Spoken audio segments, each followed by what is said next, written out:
Okay, so, sometimes you read a story and it just makes you stop and think, wait a minute, what? Yeah.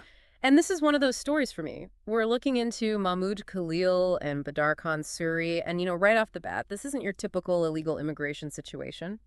Not at all. These are legal residents, both married to American citizens. But now they're facing the possibility of being deported. Yeah, it's definitely a situation that makes you think about how we usually see immigration and, how much protection marriage actually offers. So, for our listeners, we're going to take a deep dive into their cases today and see what we can uncover. So first we have Mahmoud Khalil. He's a graduate student over at Columbia University. You pick your grad student, you think, late nights, studying pressure to finish their research, maybe worrying about student loans. Right. Typical student life. Exactly. Hmm. But that's not the whole picture here. It turns out Mahmoud has been deeply involved in these recent campus protests. Which, isn't completely unusual on college campuses. Yeah. But what makes this different is the type of protests they were and what they were aiming for. That seems to be a big reason why the government is taking a closer look at Mahmoud and whether he should stay in the country. Right. And then there's Badar Khan Suri. He's doing postdoctoral research at Georgetown University. Again, you think of academia, you think of someone focused on their work, contributing to their field. It's a pretty stable environment.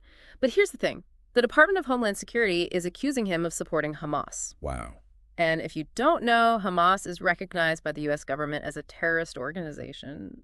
It's a pretty serious accusation. It is. It makes you wonder what could lead someone in academia to be involved in something like that. Yeah, it's a huge contrast. And here's the key point that connects Mahmoud and Badar. They're both married to American citizens. Now, you'd think that would be their strongest defense against deportation. You'd think it would be a slam dunk case closed. But the question is, will it be enough? It's the million-dollar question, right? Because family-based immigration is a cornerstone of the U.S. system, but it's not a guaranteed protection. The government can still deport people even if they're married to Americans, if there's specific reasons, especially when it comes to national security. And their cases really make us think about where the line is between free speech on campus, which is protected, and speech that could get you deported, especially if you're not a citizen. Right. It definitely brings up some important questions about how those two things interact. And when you consider the case of Ranjani Srinivasan, it makes Mahmoud and Badar's situations even more complicated. Now, for listeners who might not remember, Ranjani Srinivasan was another Indian student at Columbia who was also facing deportation. But she didn't have a U.S. spouse to rely on, so she decided to leave the country on her own. Which really emphasizes how important Mahmoud and Badar's marriages could be in their fight to stay here. It does, because in her case, it seems like she felt like fighting the deportation would be too hard or could have really bad consequences. But for Mahmoud and Badar, having American spouses gives them a way to fight back and makes their situation a lot more high stakes. Absolutely. So this leads us to the big question we want to explore today. Why is the U.S. government so determined to deport Mahmoud Khalil and Badar Khan Suri, even though they're legal residents through marriage? What are the reasons behind this decision, and how are they justifying it? Well, based on what we've learned, it seems like the answer might lie in the things they're accused of doing, things that the government thinks are serious enough to outweigh their family ties in the U.S. It shows how the idea of national security is changing. It's not just about physical threats anymore. It's also about the spread of ideas that are seen as dangerous, even by people who are legal residents. So let's dive into those accusations. Neither Mahmoud nor Badar are accused of being in the country illegally in the traditional sense. No overstayed visas, no sneaking across the border. Mahmoud was here on a student visa, most likely, and Badar had the right paperwork for his research position. So what exactly triggered this whole deportation thing? The main issue seems to be their alleged support for Hamas. In Badar's case, the Department of Homeland Security has accused him of actively spreading Hamas propaganda and promoting anti-Semitism. So it looks like they're focusing on his online activity, maybe public statements he's made, or possibly even the direction of his research, although that's not as clear. Spreading propaganda, it sounds like they think he's really working to push a certain ideology, and then adding the anti-Semitism charge, that's a whole other level of seriousness. Absolutely. The U.S. government takes a very strong stance against people promoting groups labeled as terrorists, and also against hate speech, targeting specific groups. So if they can prove these accusations against Badar, it could be enough to deport him even though he's married to an American. And then there's Mahmoud. His case seems to be more about his involvement in those campus protests that happened after the October 7th attacks. Now, it doesn't look like he's being accused of any violence himself, but he's been described as a major player in those protests, like a mouthpiece or someone who was really hyping up the crowd. What exactly does that mean, and how could that lead to deportation? From what we know, Mahmoud was heavily involved in organizing and leading those protests. Hmm. People say he was really good at getting the crowd fired up. And the group he was with has been accused of doing some pretty serious things, like justifying the massacre, harassing Jewish students, and chanting anti-Semitic slogans. Wow. So even if Mahmoud didn't personally do anything violent, his role in making those messages louder and contributing to a hostile environment could be seen as supporting dangerous and extreme views. It's really disturbing to think about Jewish students facing that kind of hate on their own campus. Those chants about going back to Poland, that's just Yeah. chilling. And to think someone legally living here, studying here, could have been encouraging that kind of behavior. It's very troubling. It raises some tough questions about free speech, especially for people who aren't U.S. citizens. The First Amendment protects free expression, but there are limits. And those limits might be different for non-citizens, especially if their words are seen as inciting violence or promoting terrorism, or if they're seriously threatening the safety and rights of others. So we have these two cases, both focused on alleged support for Hamas or involvement in protests that are seen as anti-Semitic and pro-terrorism. But why now? Why these two individuals in particular? It seems like Donald Trump's administration might have something to do with it. Yeah, the timing and the specific focus on Mahmoud and Badar does seem to fit with the current political climate and how the administration is dealing with campus activism and national security. It seems like Trump, even now in 2025, is taking a hard line against what he sees as extreme ideologies and actions, especially those seen as threats to national security or social harmony.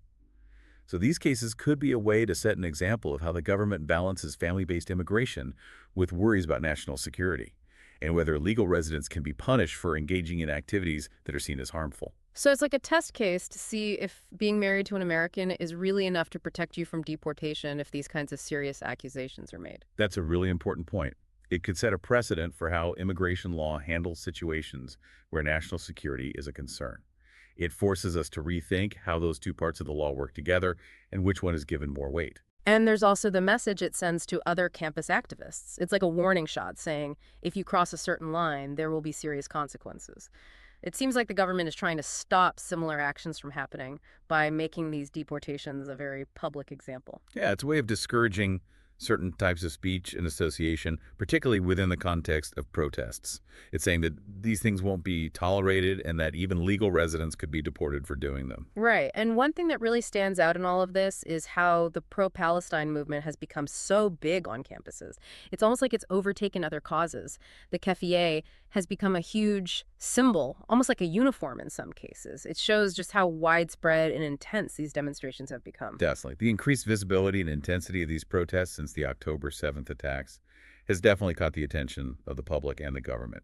The symbols and the language used have drawn a lot of attention and, in many cases, a lot of criticism. And you see this real disconnect when you have intellectuals like Judith Butler calling Hamas a progressive social movement. It's hard to reconcile that with the fact that the U.S. government considers Hamas a terrorist organization. It just shows you how differently people can view political movements and their actions. Some might focus on the anti-colonial or anti-imperialist aspects and end up sympathizing with groups like Hamas, even though they use violence, and the U.S. government condemns them. And then there are the really disturbing instances of outright anti-Semitism within academia, like that professor who reportedly called Israelis pigs, or that lecturer who made Jewish students stand in a corner. It makes you wonder what's going on at some of these universities. It's deeply concerning. It suggests a breakdown of civil discourse and a failure to create a safe and inclusive environment for all students. When educators are using that kind of language, it raises serious questions about the values being taught at these institutions. It's also interesting to compare what's happening now to the anti-Vietnam War protests of the 1960s. The main message has definitely changed, and the symbols are different. But there's that same energy of passionate activism. The big difference, though, is that those 60s rebels didn't necessarily turn their activism into big wins at the polls. Yeah, that's an important point from history. Protest movements can have a big impact on culture and social norms. But their direct influence on elections is more complicated. It depends on a lot of things, like the overall political climate, how much the public supports their goals. And now, with Trump still influential, the response is very different from what you might have expected from a more traditional Republican approach.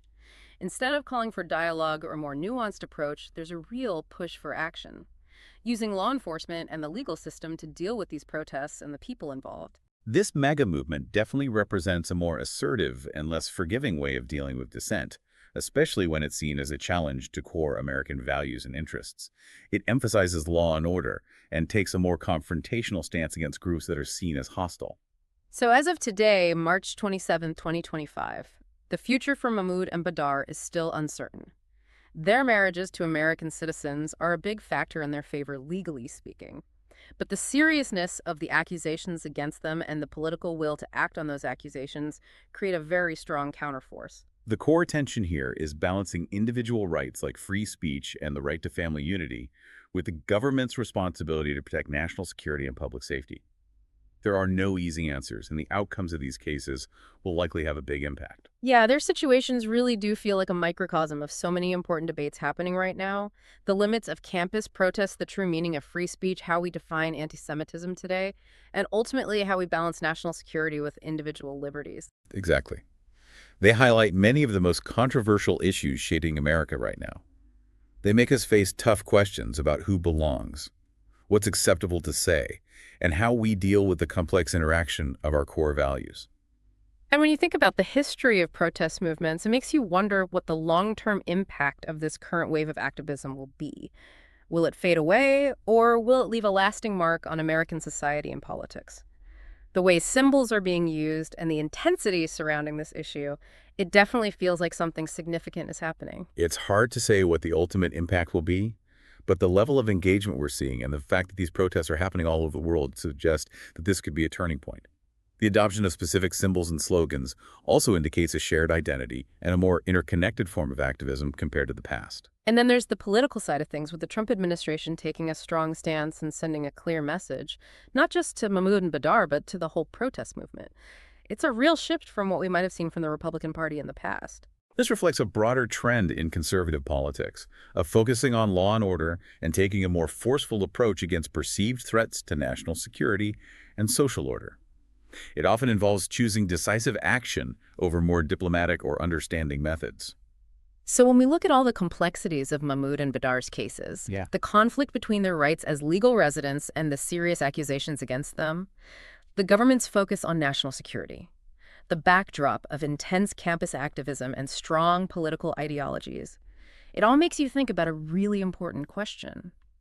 When we weigh the values of free speech, national security, and the rights of legal residents, what does this situation tell us about America today? What kind of balance are we trying to achieve? And what does that say about who we are as a nation right now? It's a question worth considering. Absolutely. It's a question we should all be thinking about.